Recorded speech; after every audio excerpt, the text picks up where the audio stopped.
عرب کے ماحول میں بیوی سے اظہار عشق عیب ہے، معشوق سے اظہار عشق فخر۔ میری بات سمجھ آ رہا ہے؟ بیوی سے محبت کا اظہار عیب تھا، رن مرید زن مرید، تو ہمارے ہاں بھی ہے۔ اور معشوق سے عشق یہ ایک فخر کی بات تھی۔ یہ چند شعر سناتا ہوں۔ هل تبکین لیلا اذا مت قبلها وقام على قبر النساء النواجح۔ لیلا کے لیے اس کا مجنون، ہم تو مجنون کہتے ہیں، اس کا نام تھا توبہ، توبہ بن السمہ الخفاجی، عراق کا قبیلہ۔ خفاج مکے میں آباد ہے، اب نام آیا نا لیلا کا۔ کما لو اصاب الموت لیلا بکیتها وجاد لها دمع من العین صافع۔ لیلا کا نام آیا۔ واربط من لیلا بما لا انال بلا كل ما قرت به العین طائح۔ پھر بھی لیلا کا نام آیا۔ ولو ان لیلا الاخیلیۃ سلمت علی بدونی جندل وصفائح۔ لیلا کا نام آیا۔ 4 اشعار ہر بیت میں لیلا لیلا لیلا لیلا۔ اس کی بیوی نہیں ہے، عشق ہے، کھلم کھلا شعر کہہ رہا ہے۔ ترکت ہوا لیلا وسعدا بمعزل وعدت الى مسعوب اول منزل۔ سعدا، لیلا، بثینا، یہ سب سچے کردار ہیں۔ اے ساڑھے ہیر رانجے دا وارث شاہ دا دماغ الٹا ہویا ہے تو اس لکھ چھڑی، یہ کوئی کردار نہیں ہے۔ سسی پنو، لیلا، ہیر رانجے، یہ سب، لیکن یہ سچے نام لیلا، سعدا، بثینا، سعاد، یہ سب صحیح کہانیاں ہیں۔ تو میں لیلا کی سنا رہا ہوں، اور اس کا عاشق کھلم کھلا کہہ رہا ہے مجھے لیلا سے عشق۔ اس کے باپ نے کہا تو نے مجھے رسوا کر دیا۔ حرم میں تھے، کہیں توبہ کر تو آج کے بعد لیلا کا نام نہیں لے گا۔ تو وہ شاعر بلیغ تھا، کہنے گا الہی تبت من کل المعاصی ولکن حب لیلا لا اتوب۔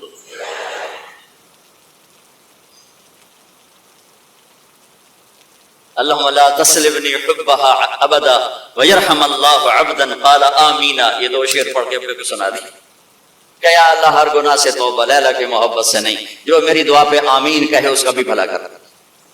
یہ میں نے آپ کو عرب کا ماحول بتایا۔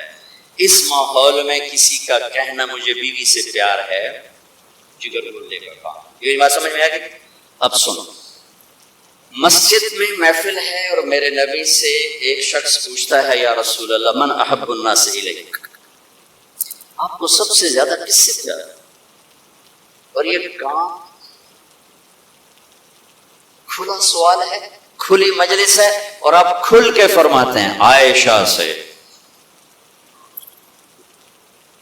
عائشہ سے۔ وہ سائل بھی ہل گیا، سننے والے بھی ہل گئے، بھئی ایک ہی بڑی۔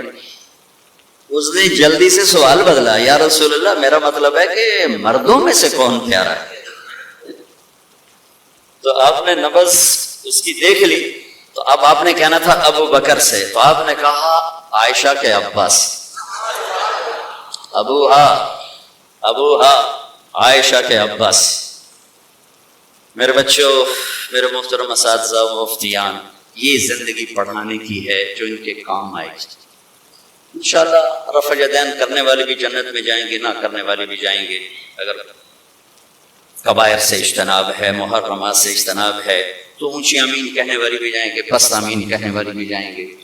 مختلف ہی چیزوں میں جنت جہنم کا پھر معیار نہیں رہ جاتا، اولا غیر اولا کا معیار رہ جاتا ہے۔ لیکن جو چیزیں میں آپ کو زندگی کی بتا رہا ہوں، ان پر جنت اور جہنم کے فیصلے ہونے والا ہے۔ تو اپنے گھروں کو اگر آباد کرنا ہے تو اپنے نبی والے خوبصورت اخلاق رکھو، جس سے میرا گھر آباد ہوگا، آپ کے گھر آباد ہوگا۔ ایک آیت سنا دیتا ہوں جس میں پوری زندگی موجود ہے۔ ہن لباس لکم وانتم لباس لہن، تمہاری بیوی تیرا لباس ہے۔ یہ اس سے تشبیہ ہے۔ آپ کا کیا خیال ہے؟ میں ابھی کپڑے بدل کر آیا ہوں، اس پر میں چائے گراؤں گا، خود سالن گراؤں گا، بلکہ وہ ضیافت جب کپڑے پہنے ہو نا دھلے ہوئے، تو ہم آسینے چڑھا کے کھانا کھاتے ہیں کہ کہیں آستین سالن میں نہ ڈوب جائے. سامنے آپ کوئی رومال رکھتے ہیں کہ اس پر کوئی سالن کا قطرہ نہ گر جائے, کوئی چائے نہ گر جائے, کوئی داغ لگے تو فوراً دھوتے ہیں. کبھی دیکھا کسی نے اپنا کرتا پھاڑنا شروع کر دیا؟ میں قربان جاؤں, قرآن کیا کلام ہے. ایک لفظ میں پوری زندگی سمجھا دی کہ جتنا لباس کو بچاتے ہو اتنا اس رشتے کو بچا لو تو زندگی آباد ہو جائے. ہن لباس وانتم لباس لہن. اللہ عورتوں سے بھی کہہ رہا ہے کہ تیرا خامن تیرا لباس, اور ہمیں کہہ رہا ہے تیری بیوی تیرا لباس. دونوں کو اللہ نے سمجھا دیا کہ جتنا لباس کی حفاظت کرتے ہو اتنا اس رشتے کی حفاظت کر لو. غریب کا مالدار کرو. گھروں کی آبادی کا تعلق نہ علم سے ہے, نہ فتوے سے ہے, نہ پیسے سے ہے, نہ فقر سے ہے. گھروں کی آبادی میٹھے بول سے, اچھے اخلاق سے, محبت سے, اظہار محبت سے. ڈاکٹر عبدالحی رحمۃ اللہ علیہ کی پڑھ رہا تھا میں واقعات, تو اس میں انہوں نے خود ہی اپنا ایک واقعہ ارشاد فرمایا کہ میں اپنے ایک مرید کے گھر گیا کھانا کھانے, تو کھانا بہت بڑھیا تھا. تو فرمایا کہ کس نے کھانا بنایا؟ کہا جی بیگم نے. کہا بلاؤ. بلا کر کہا بیٹی آپ نے کھانا بہت اچھا بنایا تھا, آپ کا شکر گزار ہوں. تو اس نے رونا شروع کر دیا. تو ڈاکٹر صاحب رحمۃ اللہ علیہ فرمانے لگے بیٹی رونے کی کیا بات ہے؟ کہا حضرت آپ کے مرید کے پاس 30 سال ہو گئے, ایک دفعہ کبھی اس نے نہیں کہا تو نے کھانا اچھا بنا.